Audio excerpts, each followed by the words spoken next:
మనకు స్వేచ్ఛగా మాట్లాడే హక్కు ఎవరిచ్చారో తెలుసా?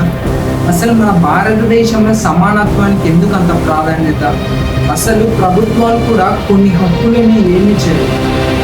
అదే రాజ్యాంగంలో ఉన్న ఫండమెంటల్ రైట్స్ గురించి ఈరోజు తెలుసుకోబోతున్నాం. Let's get into the video.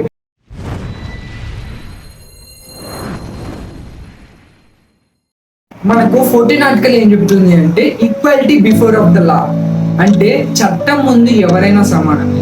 అంటే నువ్వు పేదవాడై ఉండొచ్చు, ధనవంతుడై ఉండొచ్చు, పెద్ద వ్యాపార వ్యక్తి అయి ఉండొచ్చు, నువ్వు ముఖ్యమంత్రి అయి కూడా అయి ఉండొచ్చు, ఎవరైనా కూడా చట్టం ముందు సమానమే అని 14 ఆర్టికల్ చెప్తుంది. మీకు సింపుల్ ఎగ్జాంపుల్ చెప్పాలి అంటే, ఇద్దరు వ్యక్తులు ఉంటారు, ఒక ధనవంతుడు పేదవాడు, ఇద్దరు కలిసి దొంగతనం చేశారనుకో, అందులో దొంగతనాన్ని చేసిన వ్యక్తికి ఎంతైతే శిక్ష పడిందో ధనవంతుడు కూడా అంతే శిక్ష పడాలి అని 14 ఆర్టికల్ చెప్తుంది, క్లియర్ కట్ గా చెప్తుంది.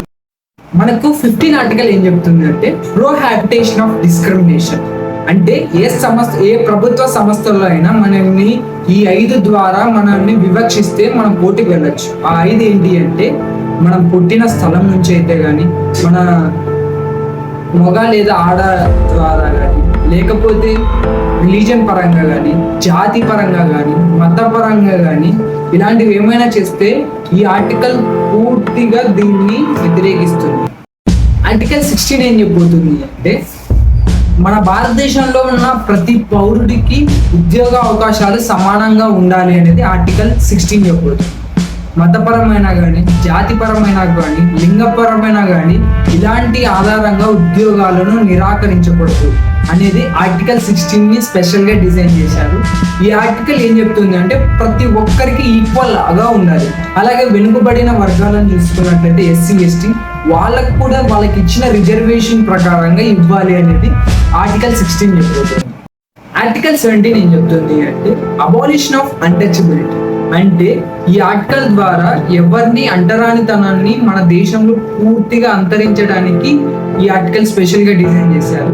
మనల్ని ఎవరైనా తక్కువ చేసి మాట్లాడినా, మనల్ని అంటే మీ కులం తక్కువ అని, మీ మతం తక్కువ అని ఎవరైనా తక్కువ చేసి మాట్లాడితే, మిమ్మల్ని ముట్టుకోకూడదు, ఇలాంటివన్నీ చేస్తే ఈ ఆర్టికల్ ద్వారా మనం కోర్టుకు కూడా వెళ్ళొచ్చు. ఇది చట్ట ప్రకారం నేరం కూడా. ఇది మన భారతదేశంలోనే సామాజిక సమానత్వానికి పెద్ద పీఠం. ఆర్టికల్ 18 ఏంటంటే అబాలిషన్ ఆఫ్ టైటిల్స్, అంటే మనం చూసుకున్నట్లయితే సర్ కానీ, డాక్టరేట్ కానీ, ఇలా అవన్నీ టైటిల్స్ ఉంటాయి కదా, ఇవన్నీ రిమూవ్ చేయాలని కూడా ఈ ఆర్టికల్ స్పెషల్ గా డిజైన్ చేశారు. కొంతమందికి స్పెషలైజేషన్ ఇచ్చారు. ఎవరికంటే డాక్టర్స్ కానీ, లేకపోతే పద్మశ్రీ పద్మభూషణ్ విన్ అయిన వాళ్ళకి కానీ, ప్రొఫెసర్స్ కానీ, వీళ్ళకి మాత్రం సపరేట్ గా స్పెషలైజేషన్స్ ఇచ్చారు. చూశారు కదా, 14 ఆర్టికల్ నుంచి 18 ఆర్టికల్ వరకు భారతదేశంలోనే ప్రతి పౌరుడు సమానమే అని సమిష్టిగా ప్రకటించింది భారత రాజ్యాంగం. భారత రాజ్యాంగంలో సమానత్వం లేకుండా ప్రజాస్వామ్యం నిలవదు అన్నది ఎవ్వరో కింద కామెంట్ చేయండి. ఈ వీడియో అంతే. ఈ వీడియో మీ నచ్చినట్లయితే లైక్ చేయండి, షేర్ చేయండి, సబ్స్క్రైబ్ చేసుకోండి.